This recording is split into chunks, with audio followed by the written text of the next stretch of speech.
እንግዲህ ዛሬ የምናየው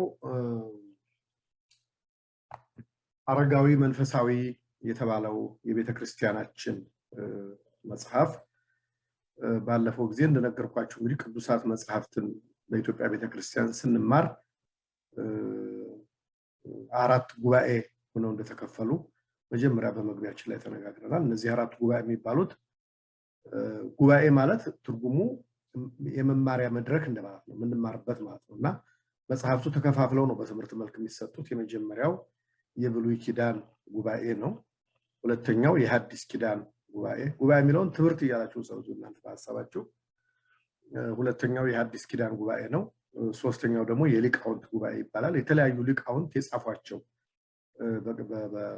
ለምሳሌ እንደ ሃይማኖተ አበው ያሉ የተለያዩ ሊቃውንት እነ ቅዱስ ዮሐንስ አፈወርቅ፣ እነ ቅዱስ ባስልዮስ፣ እነ ቅዱስ አትናቴዎስ፣ ሌሎችም ቀደምት የቤተክርስቲያን አባቶች የጻፏቸው የሊቃውንት ጉባኤ ተብለው እነሱን ባንድ እንማራለን።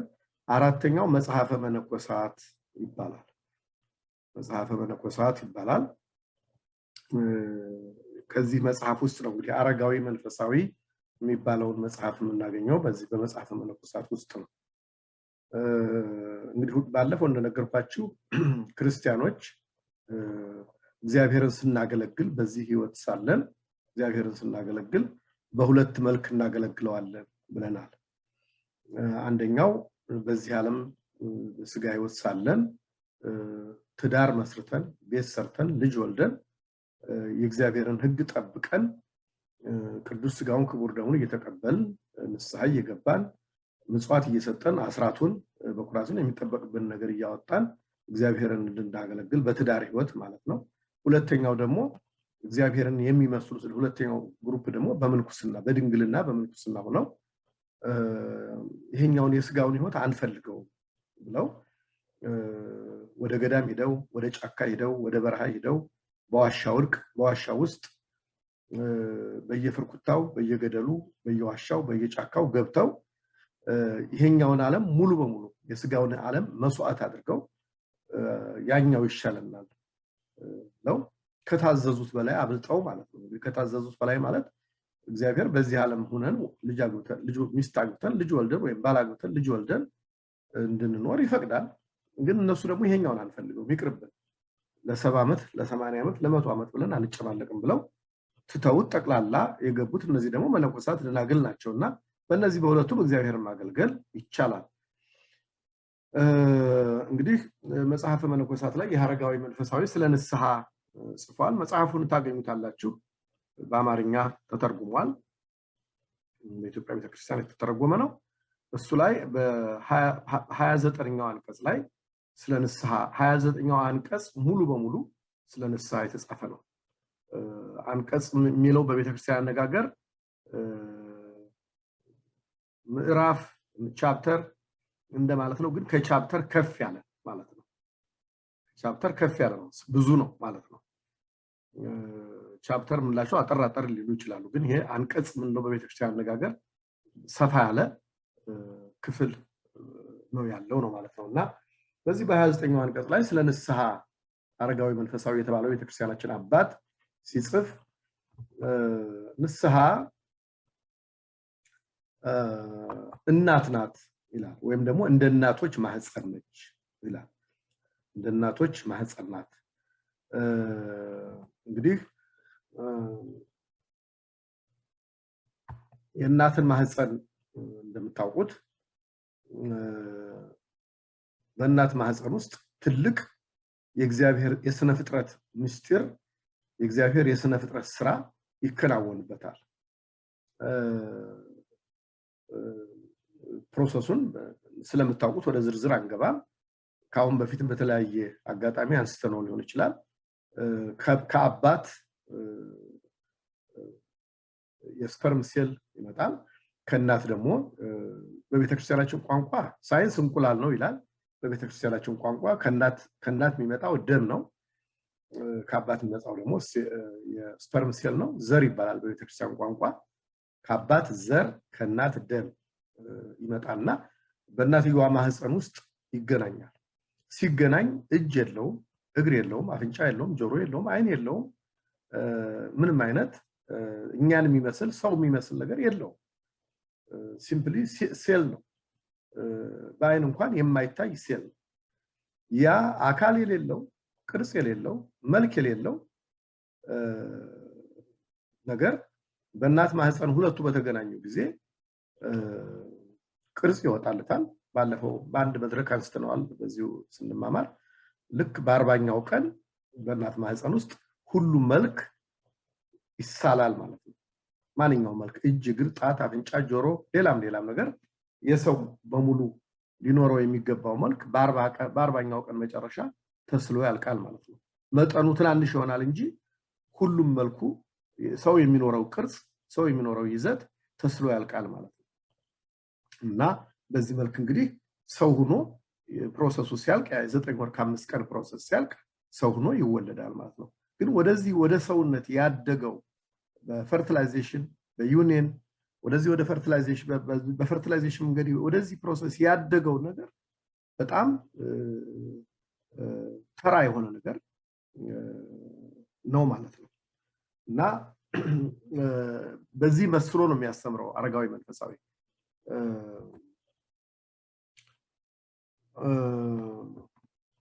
እንደዚህ ሁሉ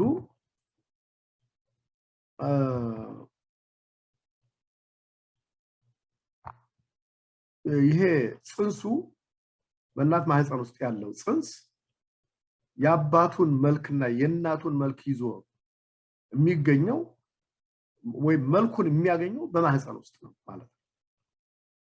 መልኩን የሚያገኘው ቀይ ከሆነ ቀይ የሚሆነው፣ ጥቁር እንደሆነ ጥቁር የሚሆነው፣ ሌሎችም የማይታዩ የአባት መልክ የእናት መልክ ጠባያቸውን፣ ጄኔቲክ ኮንቴንታቸውን፣ የዲኤንኤ ኮንቴንታቸውን እነዚህን ነገሮች በሙሉ በማህፀን እያለ ነው የሚያገኘው ይሄ ጽንሱ ማለት ነው። ሲወለድ አይደለም የእናቱን መልክ የሚይዘው፣ ሲወለድ አይደለም የአባቱን መልክ የሚይዘው። ሁሉን ነገር ጨርሶ ነው በማህፀን ውስጥ አልቆ ነው የሚወለድ ማለት ነው። አልቆ ነው የሚወለደው። ከዛ በኋላ ግን ከተወለደ በኋላ ምንድነው የሚሆነው? ማደግ ነው። እያደገ መልኩ እየወጣ ቅርጹ እየወጣ እየለየለት ይሄዳል ማለት ነው። ግን መጀመሪያ ዋናውን ኤሌመንቱን ግን የሚያገኘው በማህፀን ውስጥ እያለ ነው ይላል አረጋዊ መንፈሳዊ።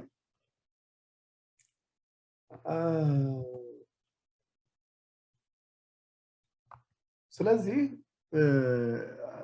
ሰውም እንደዚህ ነው ይላል። እናት ማናት? ንስሐ የእናቶችን ማህፀን ትመስላለች ይላል። ልክ ያ የአባትየው ዘር የእናትየው ደም ሁለቱ ከመገናኘታቸው በፊት ኢቭን ሲገናኙም ቢሆን በፈርቲላይዜሽን ፕሮሰስ ሲገናኙም ቢሆን በጣም ጥቃቅን ነገሮች ናቸው። የዛን ጊዜ በአይን ብናያቸው የሚታዩ ቢሆን የሚያስጠሉ ነገሮች ናቸው። ነገር ግን ሰው ሆኖ ስናየው ደግሞ የሚያምር የሚስብ ውብ ነገር ሆኖ እናገኘዋለን ማለት ነው። ልክ ንስሐም እንደ እናቶች ማህፀን ናት። በኃጢአት የሞተውን ሰው ከእግዚአብሔር አንድነት የተለየውን ሰው ከቅዱሳን መላእክት ማህበር በኃጢአቱ ምክንያት የተለየውን ሰው ከቅዱሳን ማህበር የተለየውን ሰው ከቤተ ክርስቲያን ጸጋ የተለየውን የወደቀውን ሰው ወደ ንስሐ ማህፀን በገባ ጊዜ ማለት ንስሐ በሚገባበት ጊዜ ንስሐ ያከንቱ ሆኖ የነበረው ሰው የማይረባ ሆኖ የነበረው ሰው በኃጢአቱ ምክንያት ከዚህ ሁሉ ጸጋ ቅድም ካለው ከእግዚአብሔር አንድነት ከቅዱሳን መላእክት ማህበር አንድነት ከቅዱሳን ሁሉ ማህበር አንድነት በጥምቀት ካገኘው ጸጋ ሁሉ ከዚህ ሁሉ በኃጢአቱ ምክንያት ተሰነካክሎ ወድቆ የነበረው የማይረባ የነበረው ሰው ወደ ንስሐ ማህፀን በሚገባበት ጊዜ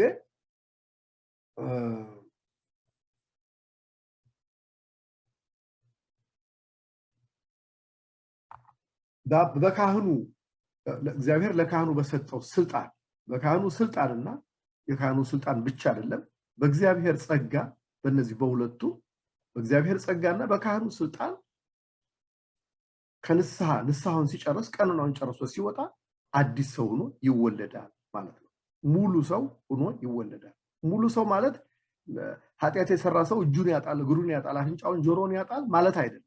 ግን መንፈሳዊ መልኩን መንፈሳዊ ማንነቱን እግዚአብሔርን የሚመስልበትን ቅዱሳን መላእክትን የሚመስልበትን ቅዱሳን ጻድቃን ሰማዕታትን የሚመስልበትን ክብሩን ጸጋውን መንፈሳዊ ቅድስናውን ንጽህናውን አጥቶ ነበር ይሄን ካጣሰው ሞቷል ማለት ወይም ደግሞ ህይወቱ ቢኖርም በህይወት በስጋ በመቃብር ባይገባም ባይሞትም ሰው ወደፊት እንማራዋለን ኃጢአት ማለት ከእግዚአብሔር መለየት ማለት ከእግዚአብሔር ፊት መታጣት ማለት ነው ኃጢአት ማለት እና በኃጢአቱ ምክንያት ከእግዚአብሔር ፊት ታጥቶ ነበር ጠፍቶ ነበር ተለይቶ ነበር ሞቶ ነበር ኃጢአት ሲሰራ ሰው ሞተ ነው የሚባለው እሱን ወደፊት የኃጢአትን ትርጉም በሚቀጥለው ሳምንት ስለምናይ እዛ ላይ ኃጢአት ማለት ምን ማለት ነው የሚለውን በዝርዝር እናያለንና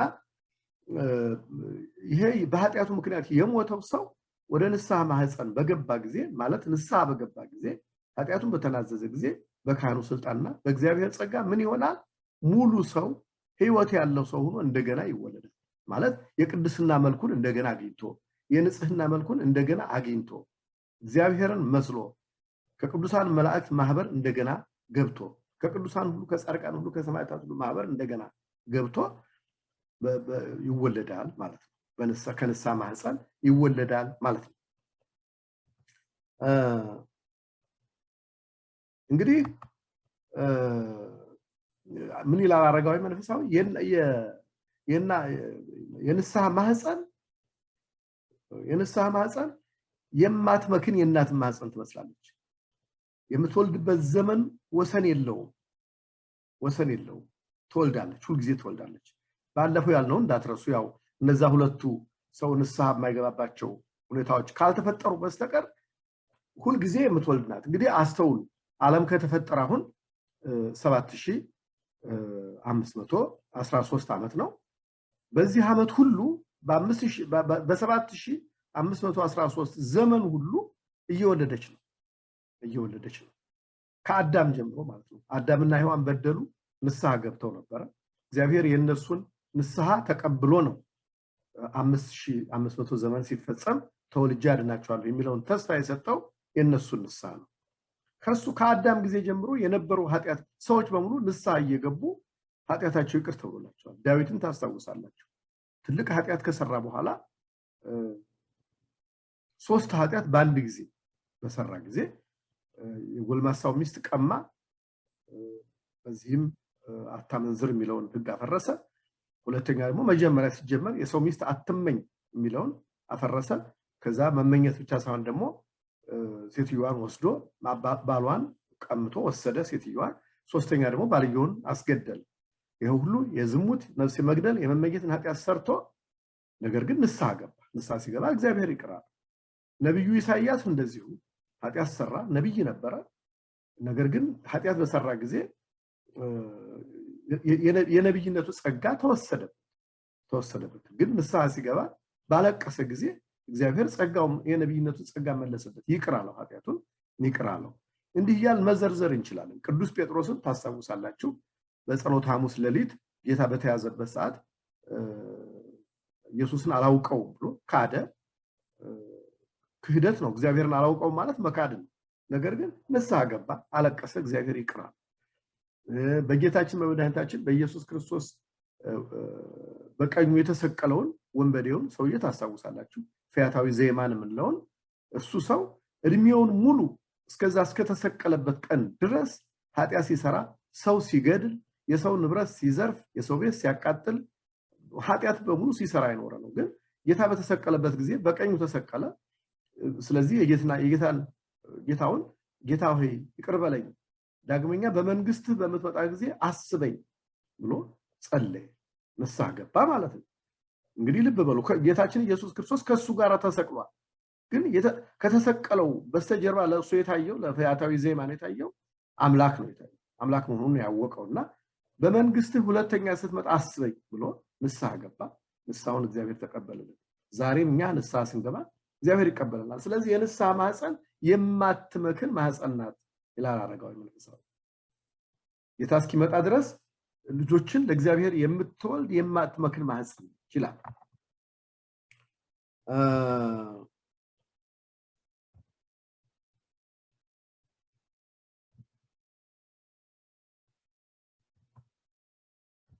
እንግዲህ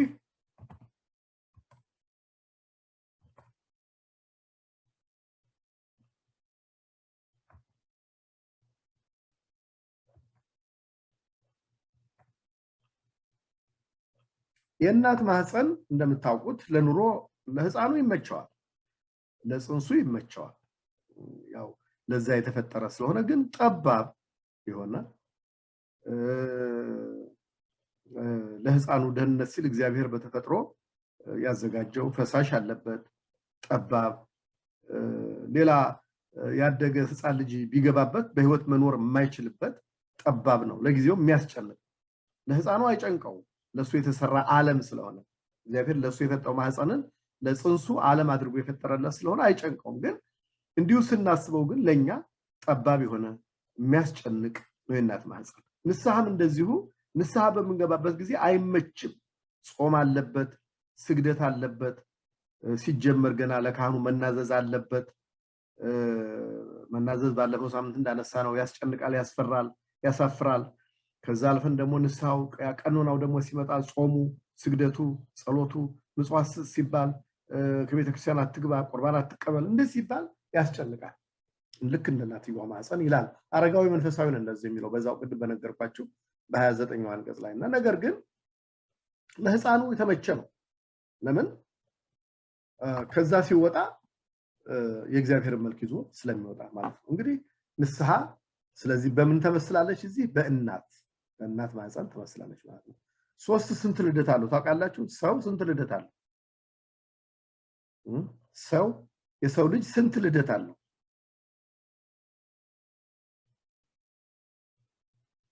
ታውቁ? ሁለት ምን ነው? መጀመሪያ ሲወለድ ከዛ ክርስትና ሲነሳ። እሺ ሌላ ሰው ይሞክራል?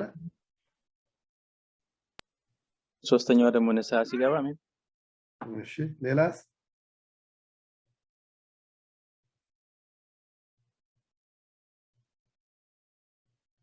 ጥሩ ነው። ሰው አራት ልደት አለው። አራት አይነት ልደት አለው ሰው። የመጀመሪያው ቅድም እንዳላችሁት የመጀመሪያው የስጋ ልደት ይባላል። የስጋ ልደት ያው ከእናት ማህፀን ሰው ሲወለድ የመጀመሪያው የስጋ ልደት ይባላል።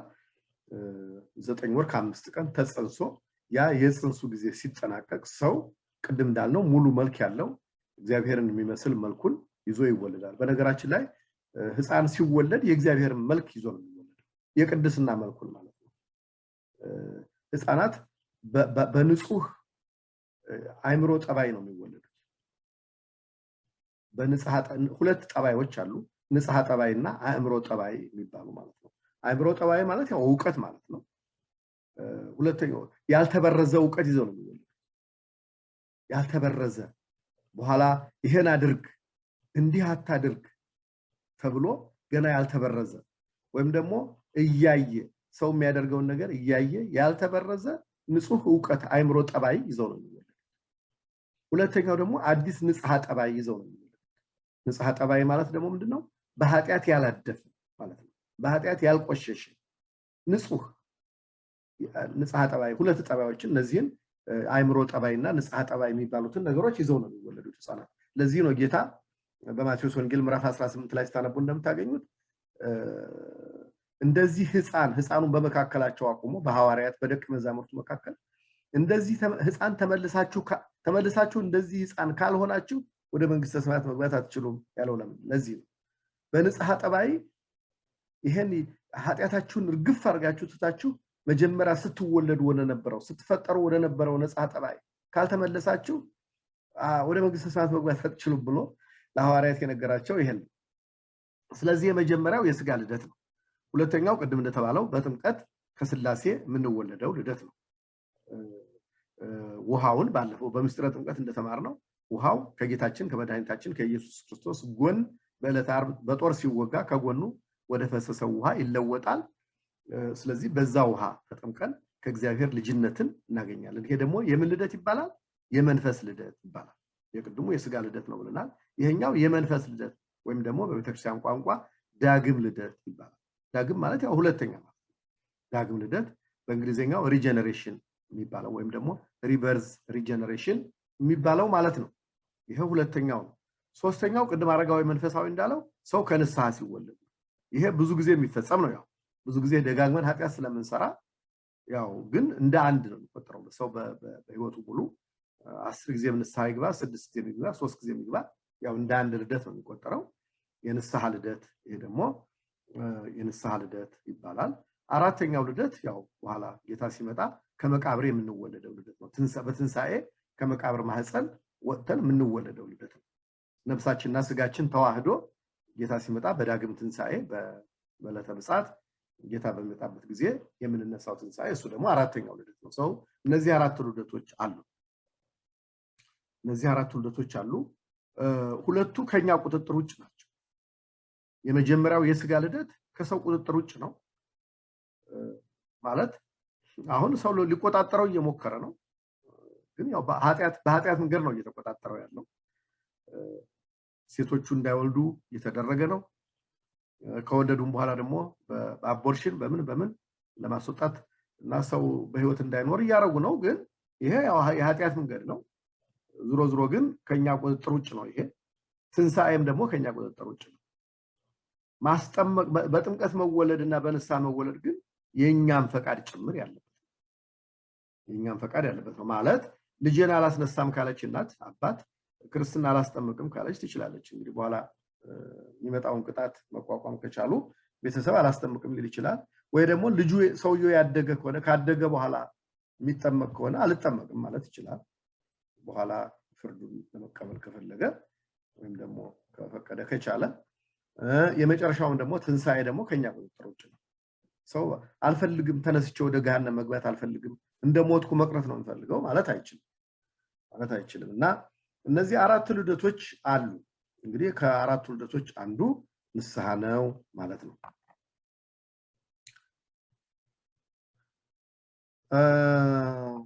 እንግዲህ በዚህ በንስሐ ጊዜ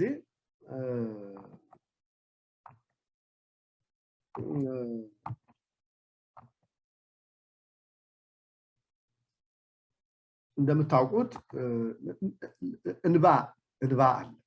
እንባ ንስሐ ስንገባ አንዱ የቀኖናው ክፍል ቄሱ አልቅሱ አይለንም፣ ጹሙ ይላል። ጸሎት አድርጉ፣ ጸልዩ፣ ይሄን እንዲህ አይነት ጸሎት ጸልዩ ይላል። ገንዘብ ካላችሁ ደግሞ ምጽዋት ስጡ፣ ይሄን ምጽዋት ስጡ ሊል ይችላል እንጂ አልቅሱ አይልም። ግን ያ ንስሐ የገባው ሰው ኃጢአቱን አስቦ እግዚአብሔርን በደልኩት፣ እሱ ሳይበድለኝ እኔ በደልኩት፣ በእግዚአብሔር ሕግ የተከለከለውን ነውር የሆነውን ነገር ርኩሰት የሆነውን ነገር በእግዚአብሔር ፊት ሰራው ብሎ ተጸጽቶ ማልቀስ አለበት። እንግዲህ ይሄ ነው እንግዲህ ንስሐውን ልባዊ የሚያደርገው ከልብ የሆነ ንስሐ የሚያሰኘው። ባለፈው ሳምንትም እንዳነሳ ነው እንደ ሰማዕትነት ይቆጠራል የተባለው። ቅድም ደግሞ እንደ እናት ማህፀን ጠባብ ናት ያሰኘው ሰው ማልቀስ ከቻለ። ምክንያቱም ጌታ ምንድን ነው የሚለው በሊቃውንት መጽሐፍ ላይ አንዲት ጠብታ፣ ልብ በሉ እንግዲህ አንዲት ጠብታ የንስሐ እንባ፣ አንዲት ጠብታ ነው ልብ በሉ፣ ብዙ አይደለም። አንዲት ጠብታ የንስሐ በመጸጸት ሰው ተጸጽቶ ፈጣሪን አስቀየምኩት፣ ፈጣሪን በደልኩት፣ ሰጠኝን ተቀድሶ በቅድስና የተሰጠኝን በንጽህና የተሰጠኝን አካል አቆሸሽኩት ብሎ ተጸጽቶ የሚያፈሳት አንዲት ጠብታ የንስሐ እንባ ከብዙ በጎች፣ ከብዙ ላሞች፣ ከብዙ መስዋዕት ትበልጣለች። ለእግዚአብሔር በግ ከሚያቀርብ፣ ፍየል ከሚያቀርብ፣ የእንስሳት መስዋዕት ከሚያቀርብ ወይም ሌላ አይነት መስዋዕት ከሚያቀርብ ሰው ትበልጣለች አንዲት ጠብታ እንባ የንስሐ ተብሎ ተነግሮላታልና ሁልጊዜ እንግዲህ እንደምታውቁት እንባ የሚወጣው ከአይን አይደለም። እንባ የሚወጣው ከለስላሳ ልብ፣ ከተሰበረ ልብ፣ ከለስላሳ ልብ፣ እግዚአብሔርን በመፍራት ከለሰለሰ ልብ፣ እግዚአብሔርን በመፍራት ገር ከሆነ ልብ ነው እንጂ ሰው እግዚአብሔርን ካልፈራ እግዚአብሔር ፍቅር ከሌለው የሰው ፍቅር ከሌለው እንባ ይወጣል። እንባ የሚወጣው ከለሰለሰ ልብ ነው። በተለይ የንስሐ እንባ ማለት ነውና ይሄን እንዳንረሳ ያስፈልጋል። ስለዚህ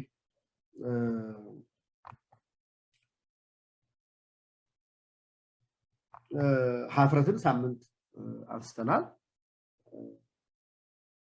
ሀፍረትን ስናነሳ ሁለቱን ነግሬያችሁ እንደሆነ አላቅም። ባለፈው ሳምንት ሁለት አይነት ሀፍረት አለ። አንደኛው ሀፍረት የምንለው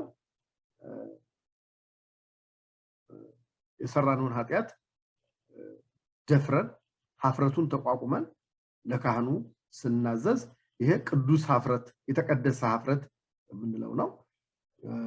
ሌላው ሀፍረት ደግሞ አይ እኔ በካህኑ ፊት ደፍሬ መናገር አልፈልግም እንደው የመጣው ይምጣ እንጂ ብለን ዝም ብለን ቆይተን በኋላ በእግዚአብሔር ፊት ማፈር፣ በቅዱሳን ፊት ማፈር፣ በመላእክት ፊት ማፈር። ምክንያቱም በዮሐንስ ወንጌል ምዕራፍ 8 ላይ ያለውን ታሪክ አንብባችሁ ታውቃላችሁ። አንዲት አመንዝራ ሴት ጌታችን በኢየሱስ ክርስቶስ በሚያስተምርበት ዘመን አንዲት አመንዝራ ሴት አመጡና የካህናት አለቆች አይሁዳውያን ፈሪሳውያን ኢየሱስ ክርስቶስን ለማሳሳት እሱ ስህተት እናገኝበታለን ብለው ነው እና አምጥተው ይችን ሴት ስታመነዝር አገኘናት። በሙሴ ሕግ መሰረት በኦሪቱ ማለት ነው በሕጉ በሙሴ ሕግ በኦሪቱ ሲያመነዝር የተገኘ ሰው በድንጋይ ተወግሮ ይሙት ይላል እና አንተ ምን ትላለህ አሉት። እንግዲህ አይ እሱ ቸር ነው ቸር ነኝ ይላል አትውገሯት ተዋት ቢል ይሄ የሙሴን ሕግ አያከብርም ብለን እንከሰዋለን። የሙሴን ሕግ ይጻረራል ብለን ለክሳችን ምክንያት እናገኛለን ብለው ነው። ሁለተኛው ደግሞ ግደሏት ካለ እንደው ቸር ነኝ ይላል ብለው በህዝቡ ፊት ለማሳጣት ነው።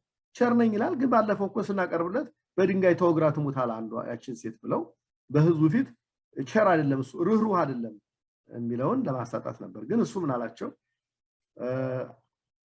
ስታመነዝር አገኘችኋት። ኦኬ ሕጉ ምን ይላል? በድንጋይ ተወግራ ትሙት ይላል። ኦኬ ወሰዱና በድንጋይ ወገሯት። ግን በድንጋይ የሚወግራት ሰው ኃጢአት የሌለበት ሰው መሆን አለበት አላቸው። እና አባቶቻችን በትርጓሜው ላይ ምን ተብሎ ተጻፈ? ጎንበስ ብሎ በጣቱ ይጽፍ ነበር፣ በመሬት ላይ ይጽፍ ነበር። የሚጽፈው እዛ የቆሙትን የእያንዳንዳቸውን ኃጢአት ነው። እሱ መሬት ላይ ሲጽፍ እነሱ ግንባር ላይ ይጻፋል። ግን ሰው እንዳያነብባቸው እኔ የኔን ኃጢአት የማገኘው ሳርዬ ግንባር ላይ ነው፣ እሷ ግንባር ላይ ነው ባነበው የኔ ኃጢአት። ሳርዬ ደግሞ ኃጢአቷን የምታነበው እኔ ግንባር ላይ አንዱ አንዱን ኃጢአት እንዳያይ ማለት ነው። እና ያን ሲያዩ ሁሉም ሰው ቀስ እያለ ሹልክ ሹልክ ሹልክ እያለ ሄደ ማለት ነው። ኃጢአት የሌለው ሰው ይገላል። አሁን በዕለተ ምጽአት የሚሆነው እንዲህ ነው። በዕለተ ምጽአት ጌታ በመጣ ጊዜ የሰራነው ነገር እያንዳንዱ ተጽፎ ተቀምጧል፣ ይገለጣል ማለት ነው። የዛን ጊዜ ሲገለጥ ግን መላእክት ያዩታል። እስካሁን እግዚአብሔር ብቻ ነው የሚያውቀው። የኔን ኃጢአት የከበደን ኃጢአት የገሌን ኃጢአት የእያንዳንዳችን ኃጢአት እግዚአብሔር ነው የሚያውቀው። እግዚአብሔር ውጭ ሌላ የሚያውቀው የለም ኃጢአታችን። በኋላ ግን በመላእክት ጉባኤ በቅዱሳን ጉባኤ በእግዚአብሔር ፊት ኃጢአታችን ተገልጦ ይወጣል። ይሄ የሚያሳፍረው ከባዱ ሀፍረት ይሄ ነው። ከባዱ ሀፍረት ይሄ ነውና ይሄ እንዳይሆን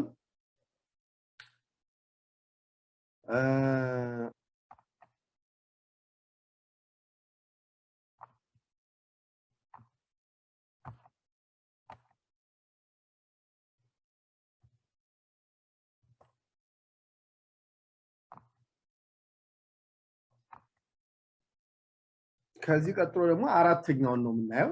ሶስቱን አየን። የመጀመሪያው ምን ነበረ?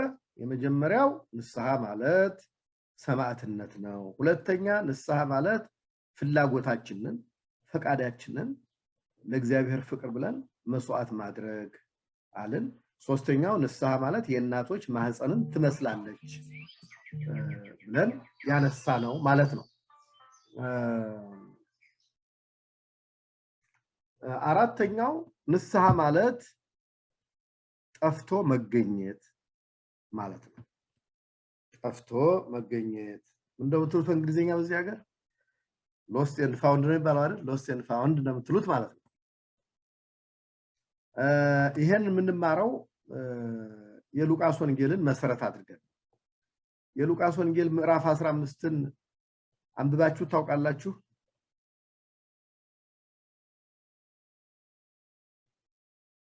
የሉቃስ ወንጌል ምዕራፍ 15ን አንብቦ የሚያውቅ ሰው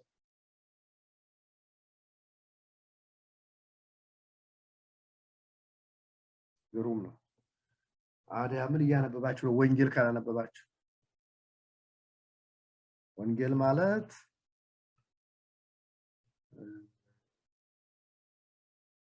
የሐዲስ ኪዳን ዋናው መሰረት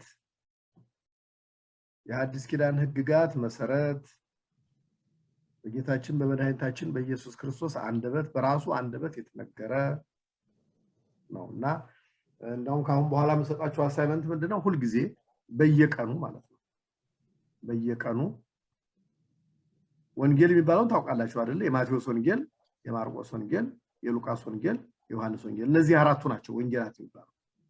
ማቴዎስ፣ ማርቆስ፣ ሉቃስ፣ ዮሐንስ የጻፏቸው ማለት ነው። እንግዲህ አሁን መሰጣችሁ አሳይመንት ሁሉ ጊዜ በየቀኑ ከወንጌላቱ የምትችሉትን ያህል አንብቡ። በቃ ለምሳሌ ወይ አንዳንድ ምዕራፍ አንዳንድ ቻፕተር ወይ ሁለት ቻፕተር ወይ ሶስት ቻፕተር በየቀኑ አንብቡ ከወንጌል ላይ ማለት ነው። እንደሱ አድርጋችሁ ትጨርሱታላችሁ። እና በዚህ በሉቃስ ወንጌል ምዕራፍ 15 ላይ 3 ጠፍተው የተገኙ ነገሮች አሉ። ጌታ በምሳሌ ጌታችን መድኃኒታችን ኢየሱስ ክርስቶስ ከኃጢያተኞች አይሁዳውያን፣ ፈሪሳውያን፣ የካህናት አለቆች በሱ ዘመን የነበሩት ምን ብለው ያሙት ነበር? አይ ይሄ ሰው እንደው ዝም ብሎ እንግዲህ እነሱ በጣም የሚጠሉት ምንድነው?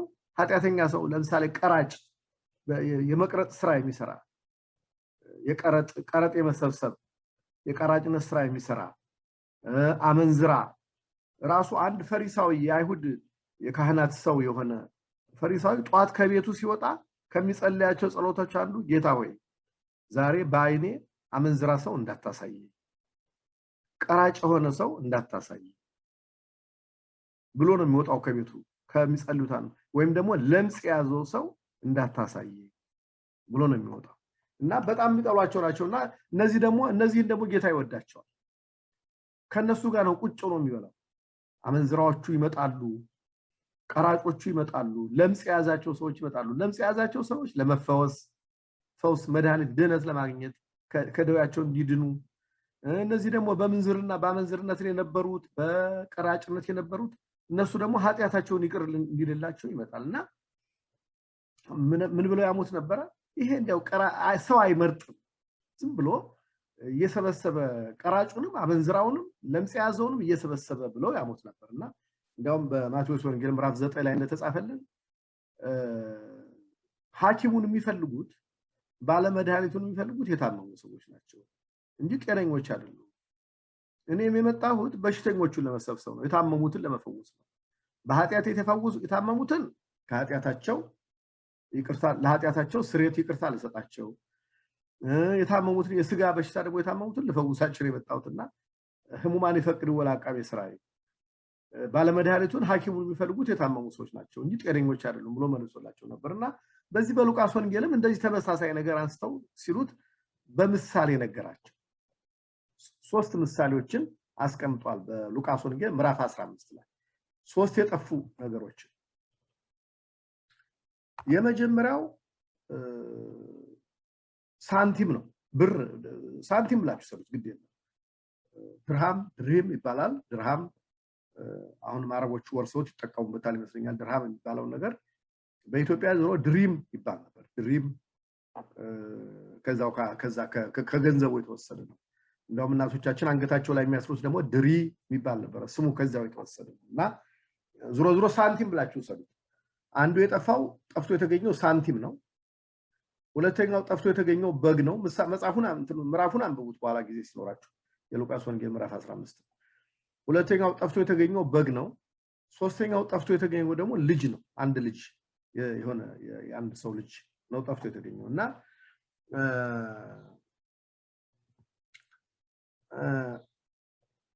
አንድ ሴት እንትን ጠፋባት በቤቷ ውስጥ 10 ብር ነበራት የሳንቲም ገንዘብ ነው የወረቀት ገንዘብ ሳይሆን ምንድነው ይባላል የሳንቲም ገንዘብ ስንት ብር አለ እዚህ ሀገር ሳንቲም ታውቃላችሁ ስንት ብር እንዳለ ስንት ቫልዩ ያለው ሳንቲም አለ 1 ብር አለ 2 ብር አለ ኢትዮጵያ 2 ብር አለ ለምሳሌ ሀገር 2 ዶላር መሰለኝ አንድ ሳንቲም 2 ዶላር አለ አይደለ እንደየሀገሩ ይለያያል 5 ዶላር 5 የሀገራቸው ገንዘብ ያላቸው ሰዎች አሉ ኢትዮጵያ የመጨረሻ 2 ብር ነው አንድ ሳንቲም ላይ እና እቺ ሴት 10 ብር ነበራት ብለን ነው ሰርዝ ብለን ከ10 ብር ውስጥ አንዱ ጠፋባት ቤቷ ውስጥ ጠፋባት ቤቷ ቆሻሻ ነበረ ማለት አቧራ ምናምን ነገር ነበረው እዛ አቧራ ውስጥ ገብቶ ጠፋ እና እንግዲህ ሴትየዋ በጣም ተጨንቃ ቃውን ሁሉ አንስታ ቤቷን ሻማ አብርታ ፈለገችው ከአቧራ ውስጥ አገኘችው ባፈር ውስጥ አገኘችው ይላል ጌታ በሳሌው ሲያስቀምጣት ከዛ በኋላ ጎረቤቶቿን ሁሉ ሳንቲሜን አገኘሁት ደስ ብሎኛል ደስ ይበላችሁ እያለች ለጎረቤቶቿ ነገረቻቸው አለ ጌታ ሁለተኛው ደግሞ የጠፋው በግ ነው ሰውየው 100 በጎች ነበሩት አንዱ ጠፋበት እና 99ን በጎች ትቶ አንዱን ፍለጋ ሄደ ባገኘውም ጊዜ ታቅፎ በእጁ በትከሻው ተሸክሞ በጌን አገኘሁት ደስ ይበላችሁ እያለ ለጓደኞቹ ነገራቸው ብሎ ሁለተኛው ምሳሌ ነገራቸው ጌታ ሶስተኛው ደግሞ የጠፋው ልጅ ነው አንድ ሀብታም ሰው ነበረ ሁለት ልጆች ነበሩት ትንሹ ልጅ አባቱን ሄዶ አባቴ በኋላ ስትሞት ገንዘብ ከምታወርሰኝ አሁን በህይወት እያለህ የሚደርሰኝ ነገር ስጠኝ እኔ ከናንተ ጋር መኖር አልፈልግም ራሴን ችዬ ነው የምኖረው አለ አባቱም እሺ ብሎ ሰጠው የሚደርሰውን ድርሻ ከፍሎ ሰጠው ያ ልጅ ያንን ገንዘብ ይዞ ወደ ሩቅ ሀገር ሄዶ ከመንዝራዎች ጋራ ከአዝማሪዎች ጋራ ከዘፋኞች ጋራ በልቶ ጠጥቶ ገንዘቡን ጨረሰው መጨረሻ ላይ የሚበላው ሲያጣ አሽከርነት ተቀጠረ ሰው ቤት ሄዶ ይላል ስራው ደግሞ ምንድነው አሳማ መጠበቅ ያሳማ እረኛ ሆነ የሪያ ያሳማዎች እረኛ ሆነ እና ምግብ የሚሰጠው ስለሌለ በጣም ሲርበው አሳሞቹ የሚበሉትን ለአሳማ የተዘጋጀው ምግብ መብላት ሁሉ ፈለገ ግን እሱንም የሚሰጠው አላገኘም ከለከሉት ይላል እና መጨረሻ ላይ እንዴ ምንድነው ከዚህ ሁሉ የሚያሰቃየኝ ለምን ወደ አባቴ ቤት አልመለስም ወደ አባቴ ቤት እንኳን ልጆች አይደሉም ሰራተኞቹ አገልጋዮቹ እንጀራ ጠግበው ምግብ ጠግበው ያደሩ ነው ለምን ሰቃያለሁ ልሂድ አባቴ ነው አይጨክንብኝ ምንም ሂጄ አባቴ በድያለሁ ከዛሬ ጀምሮ እንደ ልጅ አትቁጠረኝ ከአገልጋዮች እንዳንዱ ቁጠረኝ ብዬ ለምነዋለሁ ብሎ ወደ አባቱ ተመለሰ እና አባቱም አክብሮ ተቀበለው እንደውም አርዶ ጠምቆ እንትን ብሎ አዘጋጅቶ ልብስ ገዝቶ ሸልሞ ተቀበለው ብሎ ምሳሌ ነገራቸው ይላል እነዚህ ሶስት ምሳሌዎች ነገራቸው እነዚህ ሶስት ጠፍተው የተገኙት ሰውን ነው የሚወክሉት ይላል በትርጓሜው ላይ እንግዲህ በእኛ በቤተክርስቲያናችን ትርጓሜ መሰረት እነዚህ ሶስቱም ጠፍተው የተገኙት ጌታ በምሳሌ ያስተማረው ስለ ሰው ነው ያስተማራቸው ሰውን የሚወክሉ ናቸው በመጀመሪያ በቤት ውስጥ የጠፋው ሳንቲም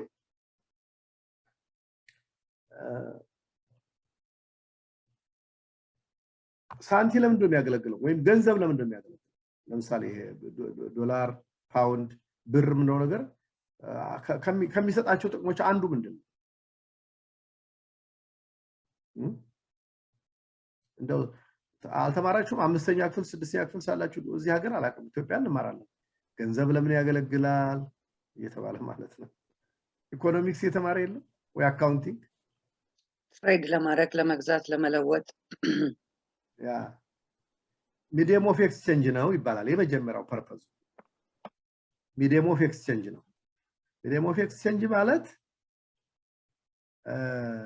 ራሱ ሳንቲሙ ምላለው ማለት ነው ዋጋ አለው ማለት ነው አይደለ ዋጋ አለው የተተመነለት ዋጋ አለ ለምሳሌ 10 ዶላር ስንል የ10 ዶላር የሚገዛውን ነገር ሪፕሬዘንት ያደርጋል ማለት ነው ለምሳሌ በ10 ዶላር አንድ ቲሸርት መግዛት የምንችል ከሆነ የቲሸርቱን ቫልዩ ሪፕሬዘንት ያደርጋል ማለት ነው ያ 10 ብር ስለዚህ ዋጋ አንደኛ ዋጋ መክፈያ ነው ማለት ነው ዋጋ እንከፍልበታል የቃውን ለቃው የሚከፈለውን ነገር ቃው የሚሰጠው ጥቅም እንግዲህ በ10 ብር ተተምኗል ማለት ነው ያቺ ቲሸርት የምትሰጠው ጥቅም በምን ተተምኗል ማለት ነው በ10 ብር 10 ብር የዛችን የቲሸርት ዋጋ ይዟል ማለት ነው የሷን ጥቅም ይዟል ማለት ነው ሚዲየም ኦፍ ኤክስቼንጅ ማለት እንደዛ ነውና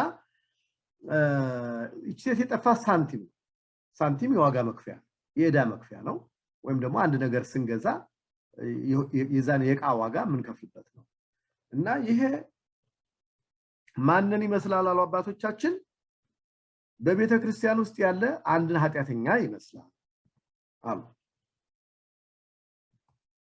በቤተክርስቲያን ውስጥ ያለ አንድ ክርስቲያን ይመስላል አንድ ክርስቲያንን ይመስላል አሁን እንግዲህ ይሄ ገንዘብ ጠፋ ማለት ይሄ ሳንቲሙ ጠፋ በቤት ውስጥ ማለት ያ ክርስቲያን ቤተክርስቲያን ይሄዳል ትምህርት ይሰማል ግን ስራ ውስጥ የለበት ወይ ቄሱን አይቀድስም ወይ አስራት አይከፍልም እንደምእመን ወይ በትክክል ጾም አይጾም ወይ በትክክል ጸሎት አይጸልይም እንደ ቤተክርስቲያን ስርዓት አይኖርም ግን ቤተክርስቲያን ውስጥ ነው ያለው ከቤቱ አልወጣም ሳንቲሙ ውጭ አይደለም የጠፋው ቤት ውስጥ ነው የጠፋው ይሄ ሰውዬ የጠፋው ቤተክርስቲያን ውስጥ ነው የጠፋው ቤተክርስቲያን ውስጥ ነው የጠፋው ማለት ቤተክርስቲያን ውስጥ ምንም ሮል የለው ቅድም እንዳልኳችሁ እንደ ምእመና አስራት አይከፍልም ሰበካው ጉባኤ ተመርጦ አያገለግልም ቄሱን ወይ ደግሞ ዲያቆኑ አይቀድስም ብቻ ቤተክርስቲያን ይመላለሳል ምንም አይሰራ ማለት ወንጌሉን ይሰማል ሲሰበክ ይሰማል እሱ ጥሩ ነው ግን በስራ ላይ አያውለው በትክክል አይጾምም በትክክል አይጸልይም በትክክል አስራቱን አይከፍልም እና ይሄ ሰው በቤተክርስቲያን ውስጥ እያለ የጠፋ ሰው ይመስላል ተብሎ ተተርጉሟል ሴትዮዋ ያቺ ሳንቲም የጠፋባት ሴት ቤተክርስቲያን ነው ተብላ ተተርጉማለች ቤተክርስቲያንን ይመስላል ቤተክርስቲያንን ትመስላለች የቤተክርስቲያን ምሳሌ ነች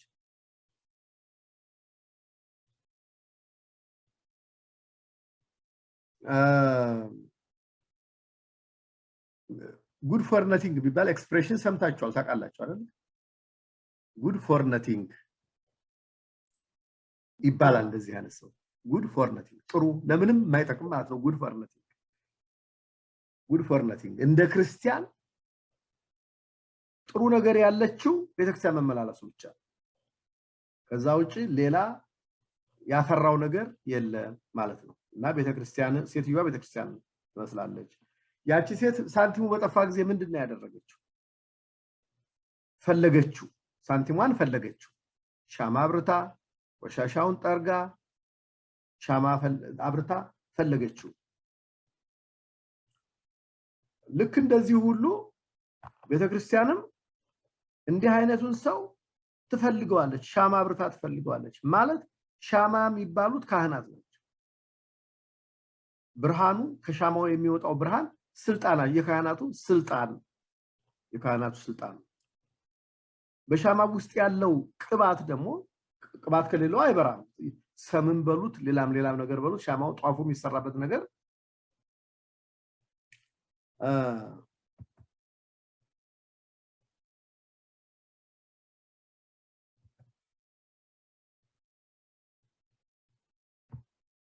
የእግዚአብሔርን ጸጋ የሚወክል ነው ያ ዘይቱ ወይም ቅባት ነገሩ የእግዚአብሔርን ጸጋ ነው በካህናቱ ስልጣን ውስጥ ያለው ጸጋ የሚወክል ነው ማለት ነውና ይቺ ሴት አቧራውን ጠርጋ ሻማ አብርታ እንደፈለገች ሁሉ ቤተክርስቲያንን በቤቷ ውስጥ ይያሉ በሷ ውስጥ ይያሉ ግን ለምንም የማይጠቅሙትን እሳም የማይገቡትን ምንም የማያደርጉትን ሁሉ ጊዜ በካህናት ስልጣን ፈልጋ ልታገኛቸው ጥረት ታደርጋለች ሁሉ ጊዜ ዛሬም አሁን እንግዲህ እናስተምራችሁ ቤተክርስቲያን ነው ትምህርት ነው አሁን እየተማራቻችሁና እያስተማረቻችሁ ያለችው አሁን ቤተክርስቲያን ነች እኔ ሳልሆን ቤተክርስቲያን ነው እያስተማረች ምን እያስተማረች ነው ኑ አቧራውን አራግፉና ኑ ንስሐ ግቡ ንስሐ ያልገባችሁ ካላችሁ ማለት ነው ንስሐ ያልገባችሁ ካላችሁ ንስሐ ግቡ ስለዚህ ቤተክርስቲያን ያቺ ሴት አቧራውን አራግፋ ፈለገችው ሻማ አበራች ማለት ሁሉ ጊዜ ካህናትን አዘጋጅታ ቤተክርስቲያን እንደዚህ አይነት በቤቷ ውስጥ ያሉ ሰዎች ግን ምንም ስራ እየሰሩ ያልሆኑትን ወደ ንስሐ እንዲመጡ ጥሪታ በየጊዜው ትጠራለች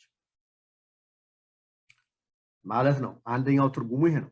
ሁለተኛው ትርጉሙ ሳንቲሙ የሚወክለው ሃይማኖት ነው። ሳንቲሙ የሚወክለው ምንድነው? ሃይማኖትን ነው የሚወክለው። ሳንቲሙ በቤት ውስጥ ጠፋ ማለት ሃይማኖት ጠፋ ማለት ነው። ሃይማኖት ጠፋ ማለት ምን ማለት ነው? ንስሐ ከማይገባ ሰው ሃይማኖት ጠፍቷል ማለት ነው። ንስሐ የማይገባ ሰው ለምንድነው ንስሐ የማይገባው ሲነገሩ? ከማይገባባቸው ብዙ ምክንያቶች ሲያንዳንዱን ነገር ለምንድነው አንድ ሰው ንስሐ የማይገባው? በኃጢአት ተጠምዶ አይኑ ስላልተገለጠ። እሺ ሌላስ? ካህኑ ፊት መፍራት ስለሚቆም። እሺ ሌላስ?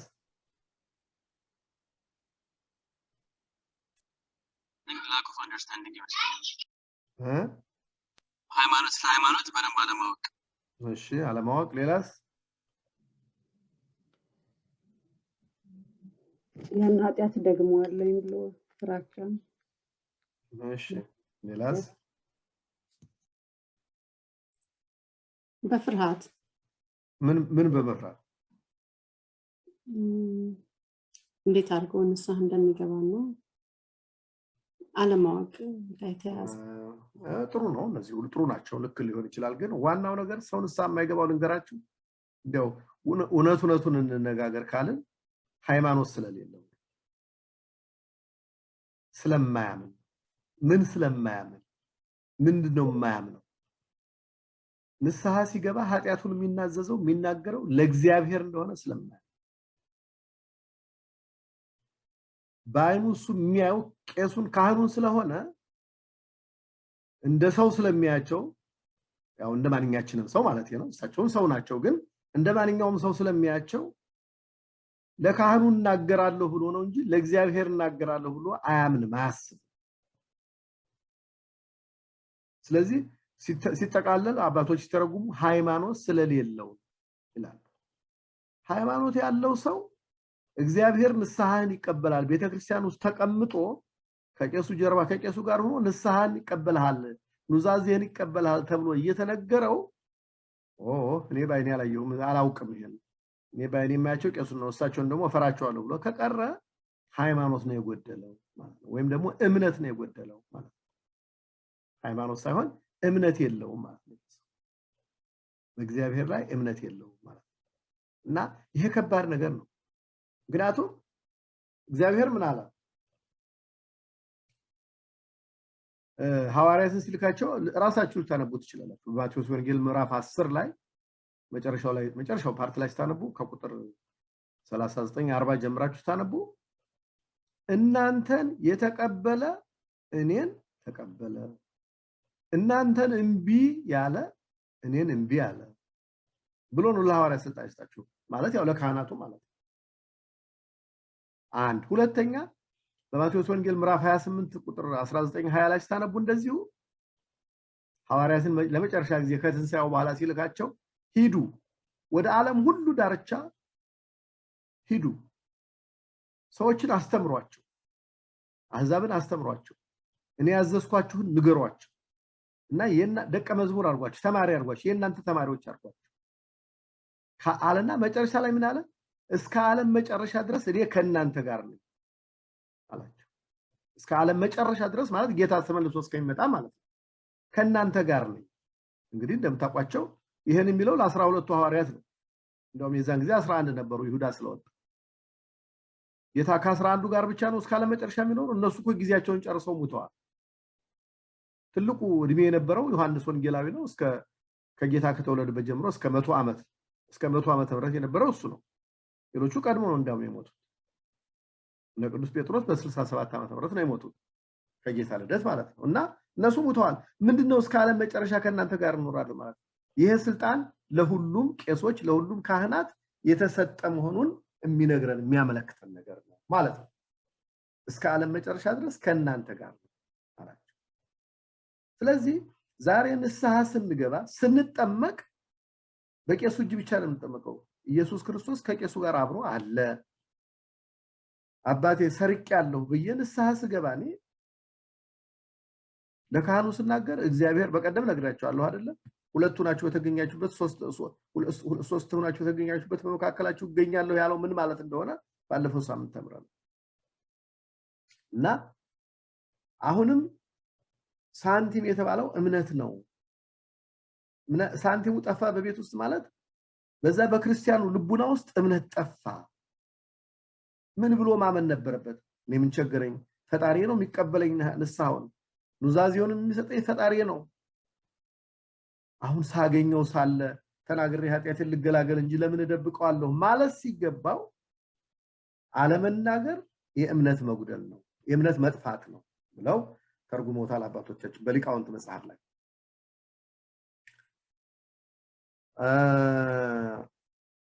ሁለተኛው የጠፋው ነገር ምንድነው አልኳችሁ በግ ነው ሰውየው 100 በጎች ነበሩት ከመቶዎቹ አንዱ ጠፋ እና ሰውየው 99ን ትቶ አንደኛው ሊፈልግ ሄደ ብሎ ምሳሌ ነግሯቸዋል ይሄም በበግ የተመሰለው ሰው ነው አሁንም ክርስቲያን ነው ይሄ ደግሞ የጠፋው የት ነው ሄደ በጉ ደግሞ የጠፋው የት ነው የቅድሙ ሳንቲሙ በቤት ውስጥ ነበር የጠፋው ይሄኛውስ በጉ የጠፋው ከየት ይመስላችኋል ሩቅ ሌላ ሀገር ነው ከቤት ውጭ ነው አይደለ ከቤት ውጭ ነው ሰው እረኛው ወሰዳቸው በጎቹን ሁሉንም አሰማራቸው እንደምታውቁት በጎች ሳር ባለበት ቅጠል ባለበት የሚበላ ባለበት ነገር የዚህን ሀገር ትራዲሽን አላቀም ምናልባት ቤት ውስጥ አስቀምጠው ይቀልቧቸው እንደሆነ አላቀም ግን በእኛ ሀገር እንደምታውቁት እረኛው የሚጠብቃቸው ሰው ይዟቸው ይሄዳል ወደ ጫካ በዛ በጫካ ውስጥ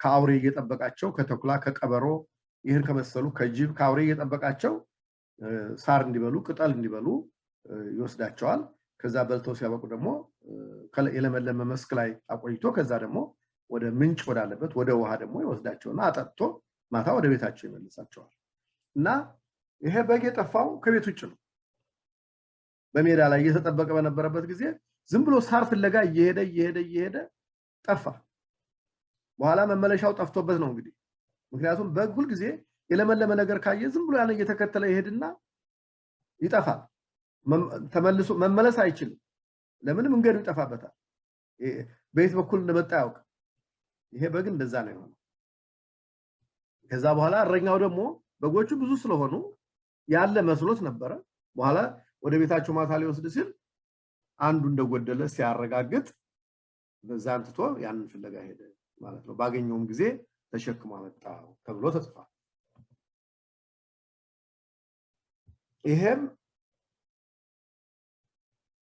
የሰው ምሳሌ ነው ይሄ የጠፋው ቅድም እንዳልኳችሁ ከሜዳ ላይ ነው የጠፋው ይሄ ሰው ይሄ ክርስቲያን ደግሞ በዚህ በግ የተመሰለው ክርስቲያን ደግሞ የጠፋው ከቤተ ክርስቲያን ውጭ የቅድሙ ክርስቲያን የጠፋው በቤት ውስጥ ነው ከቤተ ክርስቲያን አልተለየም በቤተ ክርስቲያን ውስጥ ነው የጠፋው ይሄኛው ደግሞ ከቤተ ክርስቲያን ወጥቷል ከቤተ ክርስቲያን ወጥቶ ዓለሙን ተከትሎ ከሰኞ እስከ ቅዳሜ ሰርቶ እሁድ ቤተ ክርስቲያን መምጣት ሲገባው እሁድን ቤተ ክርስቲያን አይመጣም ይተኛል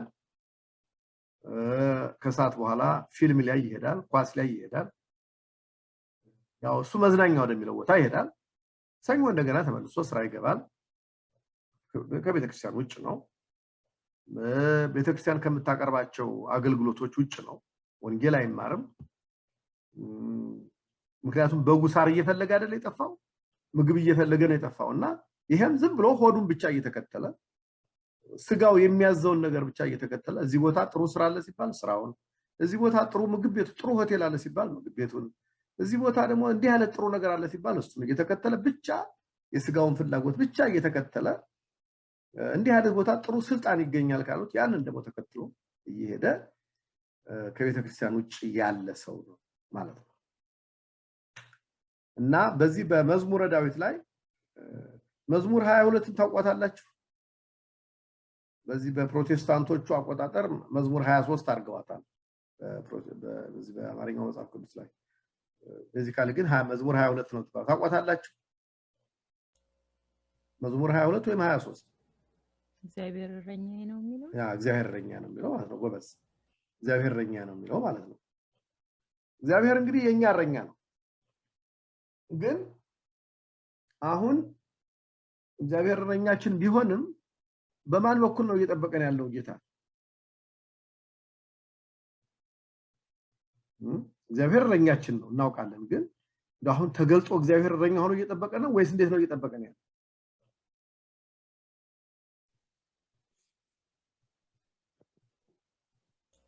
በካህኑ አማካይነት ነው አይደል እየጠበቀን ያለው?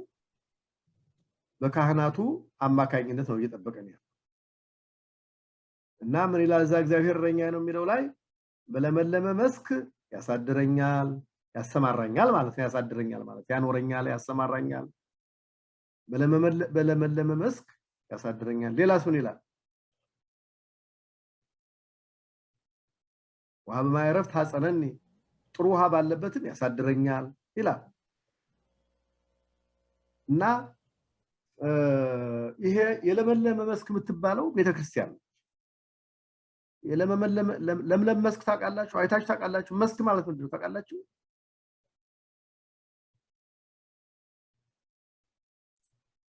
እርሻ ማለት ፊልድ ማለት ነው አይደል? ፊልድ ምንድን ነው ማለት ነው? የለመለመ መስክ ማለት ፊልድ ነው።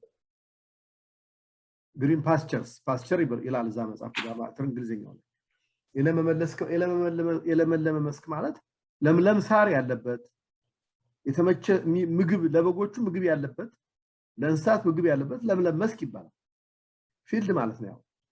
እና ያ ግሪን ፓስቸር የተባለችው ቤተክርስቲያን ነች።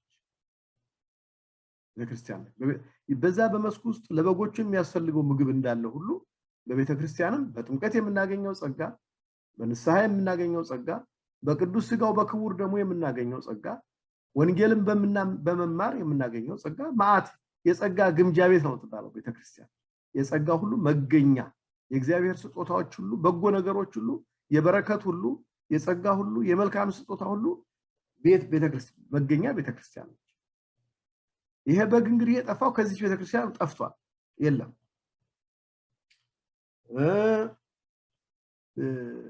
ጥሩ ውሃ የሚባለው ራሱ ጌታችን መድኃኒታችን ኢየሱስ ክርስቶስ ነው። እኔ የህይወት ውሃ ነኝ ብሎ ስለተናገረ የህይወት ውሃም ያለው በዚህቹ በቤተክርስቲያን ውስጥ ነው።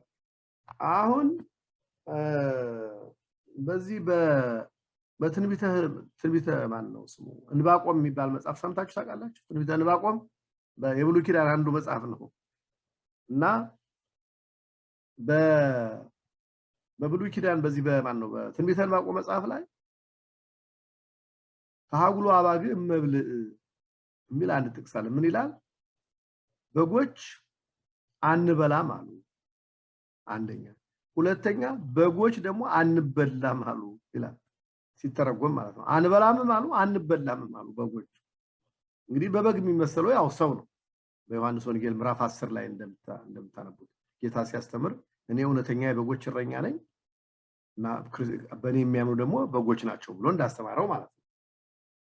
እና አንበላምም አንበላምም አሉ በጎች። አንበላም ማለት ኑ ወንጌል ተማሩ እንቢ፣ ንስሐ ግቡ እንቢ፣ ቅዱስ ሥጋውን ክቡር ደሙን ተቀበሉ እንቢ፣ ወንጌል ተማሩ እንቢ፣ ቤተክርስቲያኑና ጸጋን በረከትን አገኙ ሲባል እንቢ አሉ። አንበላም ማለት ይሄ ነው። አንበላም ማለት ደግሞ አንታዘዝም አሉ። አስራት አውጡ፣ በኩራት አውጡ፣ ለራበው ለጠማው ሰው ለታረዘ ሰው ከምግባችሁ ከፍላችሁ ከገንዘባችሁ ከፍላችሁ ከልብሳችሁ ከፍላችሁ ለተራበው ለተጠማው ለታረዘው ለተቸገረው ሰው እርዱ፣ ምጽዋት ስጡ ሲባሉ እንቢ። ኑ ብሉ እንቢ፣ ሰው አብሉ እንቢ አሉ። ታጉሉ አባግም መብል ከመብላትም ከመበላትም በጎች ጠፉ ይላል እንባቆም፣ ነብዩ እንባቆም ሲጽፍ ማለት ነውና ይሄ በግ እንግዲህ እነዚህን አይነት ክርስቲያኖችን የሚመስል ሰው ነው ማለት ነው። ንስሐም የማይገባ በቅዱስ ሥጋው በክቡር ደሙ ውስጥ የማይሳተፍ በአስራት በኩራት መዋጮ ውስጥ የማይሳተፍ ድሆችን በመርዳትም የማይሳተፍ ግን ክርስቲያን እና የዚህ ምሳሌ ነው ተብሎ ተተርጉሟል። ነገር ግን ያ በግ ፈልጎ ሰውየው ባገኘው ጊዜ ተሸክሞ ወሰደው እና ከበጎቹ ጋር ቀላቀለው እንደተባለው አሁንም ጌታ እስከመጨረሻው ይጠራል። ኑ በየቀኑ ወንጌል ሲነበብ ሰምታችሁ ነው ቤተክርስቲያን ልክ ካህኑ ወንጌል ሊያነብ ሲቆም ዲያቆኑ ከጎኑ ይቆምና እንደ ዮሐንስ መጥምቅ መንግስተ ሰማያት ቀርባለችና ንስሐ ግቡ ይላል ወንጌሉን ይነበብ ሲል ማለት ነው ሁሉ ጊዜ ቅዳሴ ላይ ወንጌል ሲነበብ ሁሉ ጊዜ ይቻትቀርብ መጀመሪያ የምትባለውች ልክ ካህኑ ወንጌሉን ሊያነብ ሲቆም ዲያቆኑ አብሮ ይቆምና መንግስተ ሰማያት ቀርባለችና ንስሐ ግቡ ይላል ስለዚህ ሁሉ ጊዜ እግዚአብሔር ጥሪውን አያቋርጥም በየቀኑ ደግሞ ተጸጽቶ የሚመለስ ንስሐ ሲያገኝ ማነው ኃጢያተኛ ሰው ሲያገኝ ክርስቲያን ሲያገኝ ንስሐ የሚገባ ክርስቲያን ሲያገኝ ያ በግረኛው በጉን በትካሻው እንደተሸከመ ሁሉ ጌታም በረድኤቱ በቸርነቱ በምህረቱ ተሸክሞ ከመላእክት ጋራ ይቀላቅለና ማለት ነው 99 ባሉት የተባሉት ቅዱሳን መላእክት ናቸው ከመላእክት ማህበር ጋራ አንድ ያደርገናል ከቅዱሳን ማህበር ጋራ አንድ ያደርገናል ማለት ነው ሶስተኛውን ባጭሩ አይተን እንጨርሳለን ሶስተኛው ሰው የቅድም እንደልኳችሁ የጠፋው ምንድነው ሶስተኛው አንደኛው ሳንቲም ነው ሁለተኛው በግ ነው ሶስተኛው ምን ነበር ልጅ ነው ያ ልጅ ደግሞ ቅድም እንዳልኳችሁ ያው የአባቱን ንብረት ገና አባትዮ ሳይሞት በመሰረቱ ንብረት ክፍፍል ቢባለው ኑዛዜ ምን አይባለው ሰው ሲሞት ነው አባት ሲሞት ነውና ይሄኛው ግን በቃ በህይወት ያለ ድርሻ ይስጥ ብሎ ሄደ ይሄ ደግሞ ማንን ይመስላል ብሎ ተርጉሞታል አባቶቻችን ወንጌል የተማረ ሰው ያወቀ ሰው ቤተክርስቲያን ይመጣል ያወቀ ሰው ነው ወንጌሉን ተምሯል መጽሐፍ ቅዱስን ተምሯል ሲሰበክ ተከታትሏል በደንብ የገባው የተረዳው ሰው ነው ይሄ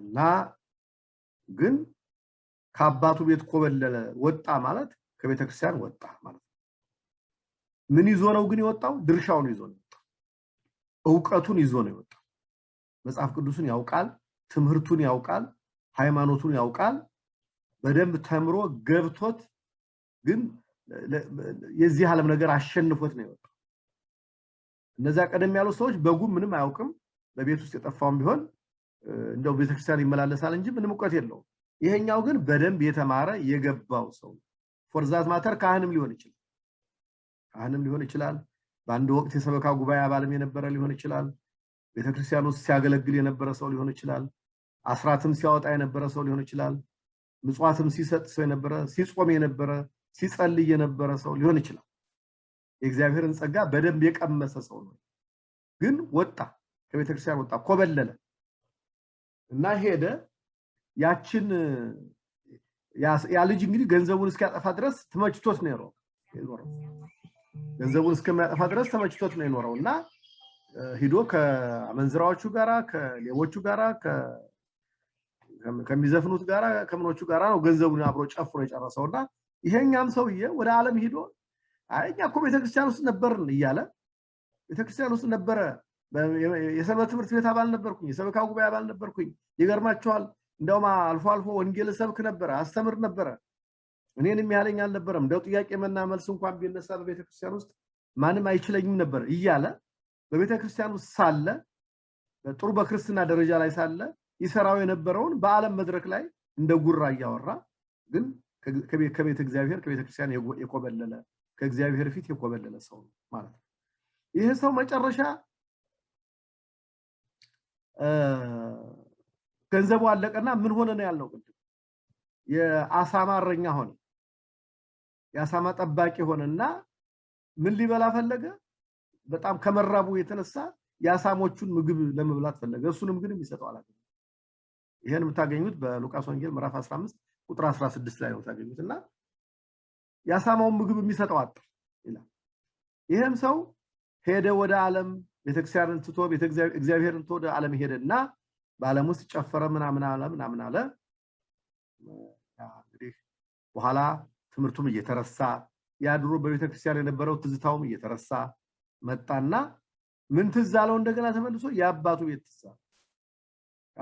ትዛለው የአሳማ ምግብ ለመብላት ፈለገ ማለት ምንድነው ከዓለም እርካታ ፈለገ ከዓለም ሰላምን ፈለገ ግን አያገኝም ከዓለም ደስታን ይፈልጋል ግን ደስታ ያገኛል በአልኮል ውስጥ ደስታን ይፈልጋል ይጠጣል ደስታን ለማግኘት ለጊዜው ደስ ያለው ይመስላል ግን የአልኮሉ ኢፌክት ሲያልቅ ነገጧት ደብሮት ራሱን ታሞ ይነሳል ከዓለም ደስታን ለማግኘት ይፈልጋል አይቻልም ምክንያቱም ዓለም ደስታ ልትሰጥ አትችልም ዓለም ሰላምን ልሰጥ አትችልም። ከቶም ደግሞ በክርስትና ውስጥ ጥሩ ክርስቲያን ለነበረ ሰው ለክርስቲያኖች ደስታ ልሰጥ አትችልም እና ያሳማ ምግብ ፈለገ ማለት ምንድነው? ከአህዛብ ወይም ደግሞ ከዓለም ደስታን ፈለገ፣ ሰላምን ፈለገ፣ ፍቅርን ፈለገ። ግን እዛ ፍቅር አይገኝም፣ ደስታ አይገኝም፣ ሰላም አይገኝም ከዓለም። ይገርማቸዋል። ሰው ከክርስትና እየወጣ ሲሄድ ሰላምም የለውም፣ ገንዘቡም ያልቃል፣ ሰላምም አይገኝም፣ ደስታም አይገኝም። ምክንያቱም ከሱስ ደስታ አይገኝም፣ ከሱስ እርካታ አይገኝም። ሴት ይለዋውጣል፣ ሴትዮዋም ወንድ ትለዋውጣለች፣ ምንም እርካታ አይገኝም። ይሄን ይመስላል ተብሎ ተተርጉሟል በወንጌሉ ላይ። መጨረሻ ምን አለ? የአባቱ ቤት ትዛለው፣ ወደ አባቴ ቤት መለሳለሁ፣ አይጨክንብኝም አባቴ። ያቺ ድሮ የተማራት ትምህርት ይቀሰቀሰችው ማለት ነው። ትዛለው የአባቱ ቤት መለሳለሁ፣ ከዚህ በኋላ ተመልሼ አባቴ በድያለሁ፣ እንደ ልጅህ አትቁጠረኝ፣ እንደ አገልጋዮች እንዳንዱ ቁጠረኝ አለው ይላል። አባትየው ግን አክብሮ ደግሶ አዲስ ልብስ አልብሶ የወርቅ ቀለበት አድርጎ የእግር ጫማ አድርጎ አክብሮ እንደተቀበለው ዘው ታሪኩ ላይ አለ። ይሄ የንስሐ ምሳሌ። እኛም ወደ ልቡናችን ስንመለስ ቶሎ ብለን ወደ ንስሐ ብንመጣ እግዚአብሔር በማንኛውም ጊዜ አክብሮ ሊቀበለን ዝግጁ ነው ማለት ነው። አይ 50 ዓመት ሙሉ 30 ዓመት ሙሉ 40 ዓመት ሙሉ ሲጨፍር ኑሮ እንዲህ አርጋ አይልም እግዚአብሔር አይልም። በተመለስንበት ቅጽበት በዛችው ጊዜ ይቅር ብያለሁ ትቻለሁ። በነገራችን ላይ ካህናቱ የሚሰጡንን ቀኖናውን፣ ጾሙን፣ ጸሎቱን፣ ስግደቱን የምናደርገው ለኃጢያታችን ይቅርታ ለማግኘት አይደል። ባለፈው ሳምንት እንደተማርነው ከክርስቶስ መከራ ለመሳተፍ ነው እንጂ ኃጢያቱ ይቅር የሚባለው ካህኑ ንስሐችንን ሰምቶ እግዚአብሔር ይፍታችሁ፣ እግዚአብሔር ይፍታሽ፣ እግዚአብሔር ይፍታህ ሲል ያ የተሰራው ኃጢያት በሙሉ ይቀራል። ስልጣኑ ነው ኃጢያቱን የሚያጠፋው። የካህኑ ስልጣን በካህኑ በኩል አድሮ ኢየሱስ ክርስቶስ ነው ያን ኃጢያት የሚደመሰው። ያን ኃጢያት የሚደመሰው የክርስቶስ ደም ነው። በዕለተ ዓርብ የፈሰሰው የክርስቶስ ደም ማንኛውንም ከባድ ነው የምንለውን ኃጢያት በሙሉ ያጠፋዋል፣ ይደመስሰዋል። እና ይሄን ይመስላል። ያ ልጁ የጠፋው ልጅ ደግሞ ይሄንን ነው የሚመስለው ተብሎ ተተርጉሟል።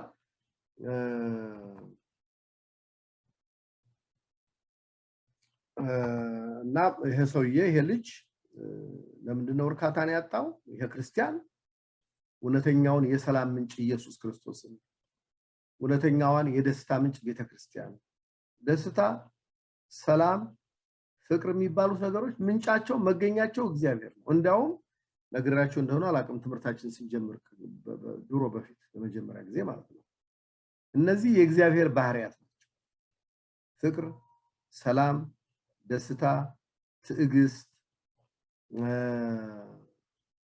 ምህረት፣ ቸርነት፣ ምህረት፣ ርህራሄ፣ ፍቅር፣ ሃይማኖት፣ እነዚህ የምላቸው ነገሮች የእግዚአብሔር ባህሪያት ናቸው። ከእግዚአብሔር የተቀዱ ናቸው። የእግዚአብሔር ባህሪያት ናቸው። የእግዚአብሔር ባህሪያት ስለሆኑ መገኛቸው እግዚአብሔር። እውነተኛው ሰላም፣ እውነተኛው ፍቅር፣ እውነተኛው ደስታ የሚገኘው ከእግዚአብሔር ነው። ዓለም እነዚህ ነገሮች ልትሰጣችሁ ልብ ብላችሁ ብታዩአቸው ምናልባት እንደው ድልገጥሟችሁ ወይ ታሪካችሁን አንብባችሁ ከሆነ በጣም ብዙ ገንዘብ ያላቸው በጣም ትልቅ በዓለም ታዋቂ የተባሉ ቢሊዮነሮች የተባሉት በፍጹም ሰላም የላቸው፣ ደስታ የላቸው። እውነተኛ ደስታ የሚገኘው እውነተኛ ሰላም የሚገኘው ከእግዚአብሔር ስለሆነ ማለት ሰው እግዚአብሔርን ጥሎ እግዚአብሔርን ትቶ ከቤተክርስቲያን ወጥቶ የፈለገውን ኃጢያት ሰርቶ ደስታና ሰላምን ፍቅርን ማግኘት አይችልም። እና ለምንድነው እንደዛ የሚሆነው? ምንጫቸው እግዚአብሔር ስለሆነ።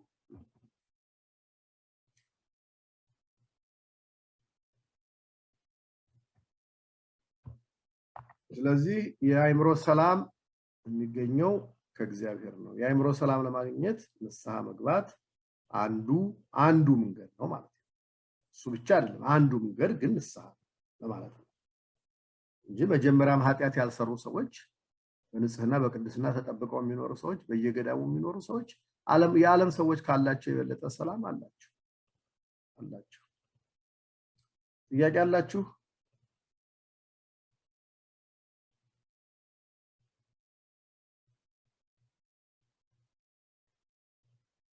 ጥያቄ የለም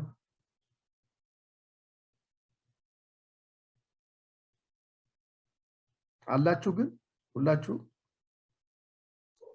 አለ ሊቀመንበር ስትሩ አስፈራችሁ እንግዲህ ጥያቄዎችን በተመለከተ ባለፈው መጀመሪያ ነግሬያችኋለሁ ቅድም ከሂሩት ጋር ስናወራ ነበር ጥያቄዎቻችሁን ሰብሰብ አድርገን በወር አንዴ መጨረሻ ላይ ልንነጋገርባቸው እንችላለን ግን ጥሩ የሚሆነው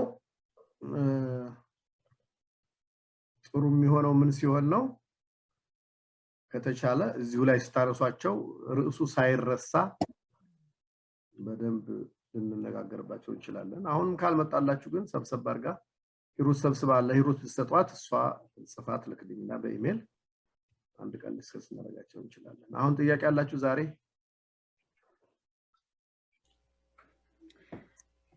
I think አንድ ጥያቄ አለኝ I think last week መልሰውታል ግን እንደገና ክሊር እንዲሆንልኝ በንስሐ አካባቢ ነው በየስንት ጊዜው ነበር ንስሐ መግባት የነበረብን አይ ንስሐ ምን ህግ አለው ምልሽ ኃጢአት በሰራን ቁጥር ንስሐ መግባት ነው ኦኬ ንስሐ መግባት ማለት እኮ ኃጢአት ስንሰራ ነው ኃጢአት ካልሰራን እኮ ሌላ ግዴታ እኮ አይደለም ንስሐ ኃጢአት ላልሰሩ ሰዎች ራሳቸውን ከኃጢአት ጠብቀው የሚኖሩ ሰዎች እኮ ንስሐ ያስፈልጋቸው ንስሐ የሚያስፈልገን ለኛ ኃጢአት በየቀኑ ለምንሰራው ነው ኃጢአት በሰራን ቁጥር ንስሐ መግባት ያስፈልጋል ነግሬያችኋለሁ ካሁን በፊት አንድ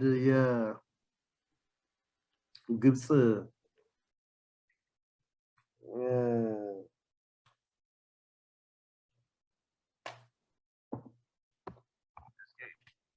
አንድ የግብጽ ካህን ሲያስተምሩ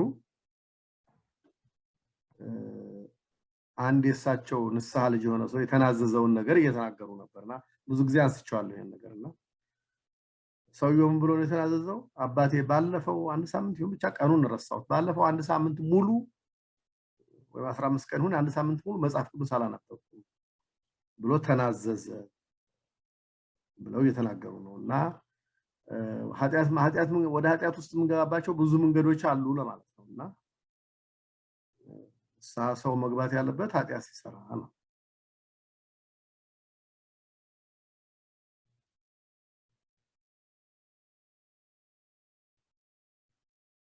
ሌላ ጥያቄ አለ የዛሬው ትምህርት ገብቷቸዋል የሶስቱ የጠፉት ነገሮች ገብቷቸዋል ገብቶናል እሱ ከገባችሁ እንግዲህ ራሳችሁን መመደብ አለባችሁ የት ውስጥ ነኝ እኔ አትንገሩኝ ግን ራሳችሁ በህሊናችሁ መድባችሁ እኔ በቤት ውስጥ የጠፋው ነኝ በሜዳ ላይ የጠፋው በግ ነኝ ወይስ ደግሞ ከአባቱ ቤት የኮበለለው ልጅ ነኝ የትኛው ነኝ ብሎ ሰው ራሱን መመዘን አለበት ጌታ ያስተማረው ለኛ ነው እንጂ የዛን ጊዜ ለነበሩት ለአይሁዳውያን ለፈሪሳውያን ብቻ ተነግሮ የቆመ ነገር አይደለም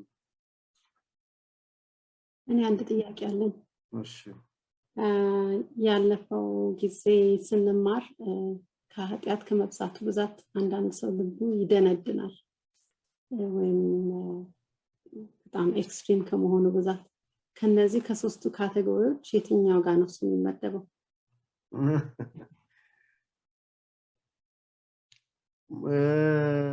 ሁሉም ሊሆኑ ይችላሉ በቤቱም ውስጥ በቤተክርስቲያን ውስጥ ያለን ሰው የጠፋው ቢሆን ወደ ልቡናው ካልተመለሰና ንስሐ ካልገባ ዝም ብሎ ቤተክርስቲያን ብቻ የሚመላለስ ከሆነ ውሎ አድሮ ልቡናው እየደነዘዘ ነው የሚሄደው ኃጢአትን እየተለማመደ እየደነዘዘ ነው እነዚህ የጠፉት ነገሮች በሁሉም ደረጃ ያለውን ሰው የሚነግሩ ናቸው የሚያመለክቱ ናቸው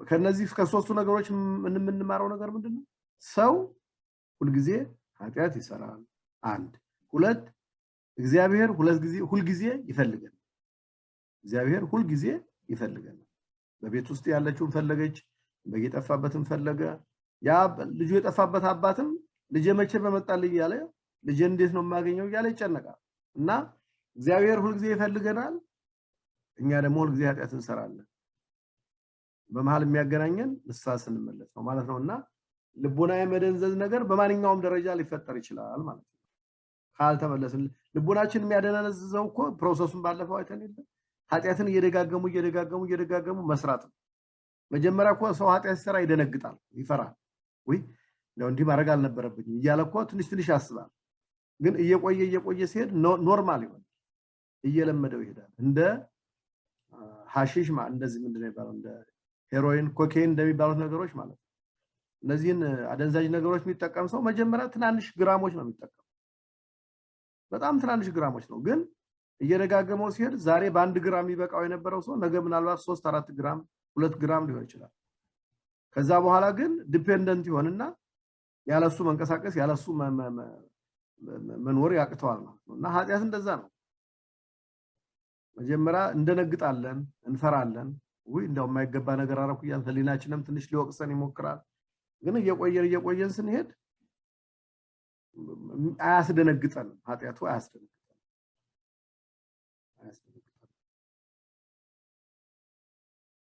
ሰው ጠፍቶ የሚቀር ሰው የለም ማለት ነው በፍላጎቱ ካልሆነ በስተቀር ካልፈለገ ነው አሁን እሺ አሁን እንግዲህ እግዚአብሔር ማሁድ ጊዜ ይፈልጋል ፈርዖንን እኮ ያ እስራኤልን አለቅም ያለውን ፈርዖንን እኮ ብዙ ጠብቆታል እግዚአብሔር እንዲመለስ ብሎ 11 በ10 መቅሰፍት ጠብቆታል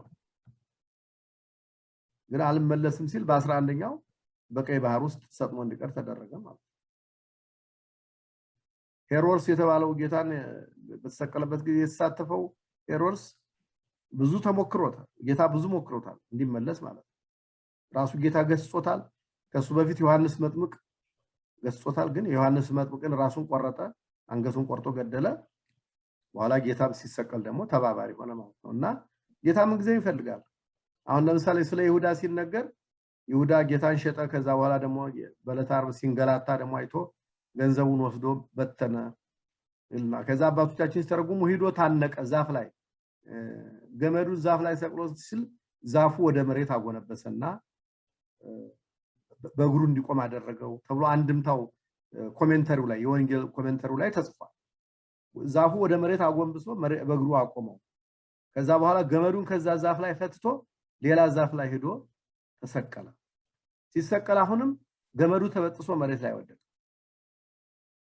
መሬት ላይ በወደቀበት ጊዜ በጣም ተመታ በጣም ተጎዳ ብዙ አካሉ ተጎዳ ታመመ የሱ ፍላጎት የነበረው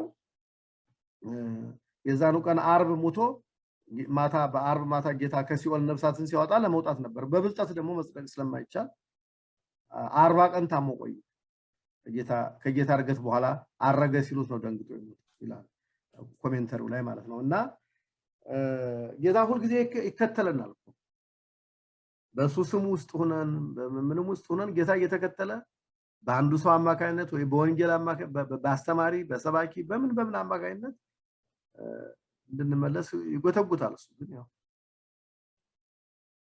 ቢላል ሰው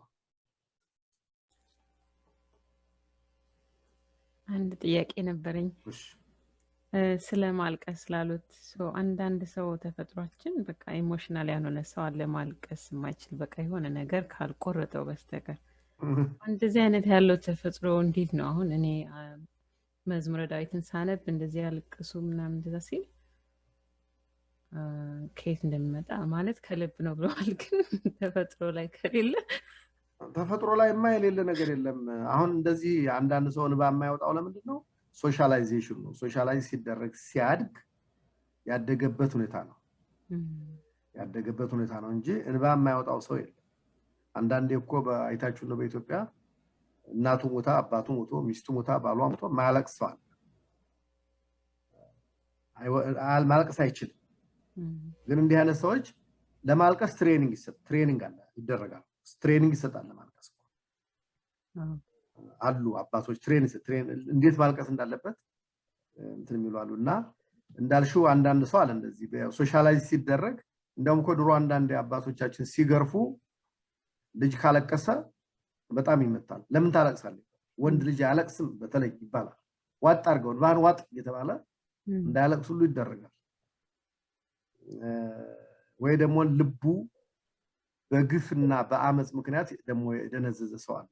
ተበድሎ ያደገ ተገፍቶ ያደገ ልቡ ውስጥ በቃ እልክ ነው እንጂ እንባ የሌለው ማለት በቀል በጣም በቀል በልቦና ውስጥ ያለ አድጌ አሁን የደረሰብኝን ግፍ ተበቅየ እያለ ያደገ ሰው በውስጡ ያለው እልክ ነው እንጂ እንባ የለም። ግን እንዲህ አይነቱ ነገሮች ሁሉ በሙሉ አንደኛ ትሬኒንግ አላቸው፣ ሁለተኛም ደግሞ ኃጢያቱን አስቦ እግዚአብሔርን ከፈራ ይሰበራል። ስለ እንባ ከፈለጋችሁ እንማራለን። ብዙ ራሱን የቻሉ አንቀጾች አሉ። ቅድም ባለው በመጽሐፈ ነገሥታት ላይ ብዙ አይነት የእንባ አይነቶች አሉ። ደግሞ አንዳንድ ሰው ዝም ብሎ የሚያለቅስ ደግሞ አለ። ዝም ብሎ እንዳው ያም ደግሞ ዋጋ የለውም። አሁን ማልቀስ ያልነው ኃጢያቱን አስቦ ማልቀስ ነው። አንዳንዱ ሰው እኮ ፊልምም ሲያይ ያለቅሳል። የሚያሳዝን ታሪክ ከሰማም ያለቅሳል። ወይም ደግሞ የሆነ ነገር ለምኖ ፈልጎም ካጣ ያለቅሳል። ግን እሱ አይደለም ለቅሶ የሚባለው። ይሄኛው በኃጢያቴ ምክንያት ፈጣሪን አሳዘንኩት ብሎ መጸጸት ነው። ከመጸጸት የሚመጣ እንባ ይሄ በጣም ዋጋ ያለው እና ሰው ደግሞ በኃጢያቱ ምክንያት ማልቀስ ከጀመረ ደረጃ አለው። እንደውም በቤተ ክርስቲያን የብቃት ደረጃ በምንለው አራተኛ ደረጃ ላይ ነው እንባ የሚመጣው። ከዛ ወዲያ ሰው እንባውን መቆጣጠር አይችልም። ጸጋ ነው ራሱ ከእግዚአብሔር የሚሰጥ። ግን መጀመሪያ የሚጀምረው በንስሐ እንባ ነው የሚጀምረው። ከዛ ግን በየዕለቱ አንደኛ ኃጢያቱን እያሰበ ማልቀስ ይጀምራል። ቀጥሎ ደግሞ ጌታዬን እንዴት አድርገው ሰቀሉ ራቁትህን ለኔ ብለህ በጅራፍ ተገረፍክ እያለ እያሰበ ማልቀስ ይጀምራል። ሰማዕታት እንዲሁ ነው ተቆረጡ ተፈለጡ አንገታቸው ምናምን ሲባል እሱን እያሰበ ማልቀስ ይጀምራል። ከዛ ቀጥሎ ደግሞ የገሃነመ እሳትን መራራነት የእግዚአብሔርን ፍርድ በኋላ በዕለተ ምጽአት የሚደረግ እሱን እያሰበ ማልቀስ፣ እንደዚህ እያሰበ ደረጃ በደረጃ ማልቀስ ሲጀምር እንባ ጸጋ ሆኖ ይሰጣል። በቃ በፈለገው ጊዜ ማልቀስ ይችላል። ምንም ሳይጨነቅ ማለት ሳይጨነቅ ማልቀስ ይችላል። እዛ ደረጃ ላይ ከደረሰ ሰውየው አራተኛው የብቃት ደረጃ ላይ ደረሰ ማለት ነው። ከዛ ሌሎች ጸጋዎች ይጨመሩለታል ማለት ነው። ሰው ማልቀስ ከጀመረ ጸጋ ይጨመርለታል ከእግዚአብሔር ዘንድ ማለት ነው። ምክንያቱም እንባ በቀላሉ አይመጣም። በተለይ ከኃጢያትና ከእግዚአብሔርን ከመፍራትና የክርስቶስን መከራ ከማሰብ አይነት የሚመጣው መከራ ማን ነው? እንባ አይመጣም። ሰይጣንም አይፈልግም እንደዚህ አይነት እንባ እንዲመጣ። እኛ እንድናለቅስ የሚፈልገው እሱ ሰው ሲሞትብን ወይም ደግሞ የሆነ ነገር ጌታን አርግልን ብለን አላረግም ሲለን እንዴት እኔ ለምኛጣለሁ ብለን እንደዚህ አይነት እንባ ነው እንጂ የሚመጣው ስለ ኃጢያታችን ገሃነመ እሳትን አስበን የክርስቶስን መከራ አስበን የሰማዕታትን መከራ አስበን እንድናለቅስ አይፈልግም ሰይጣን። ለምን? ጥቅም ያለው ስለሆነ በረከትና ጸጋን የሚያስገኝ ስለሆነ ማለት ነው። ደግሞ ለወንዶች ነው ከባዱ። ሴቶች እንኳን ብዙ አይቸገሩም ለማልቀስ። ጥያቄ አለ ሌላ? ገብታችኋል የትምህርት? ገብቶናል። እሺ በጣም ጥሩ። ከገባን እዚህ ላይ እናቁምና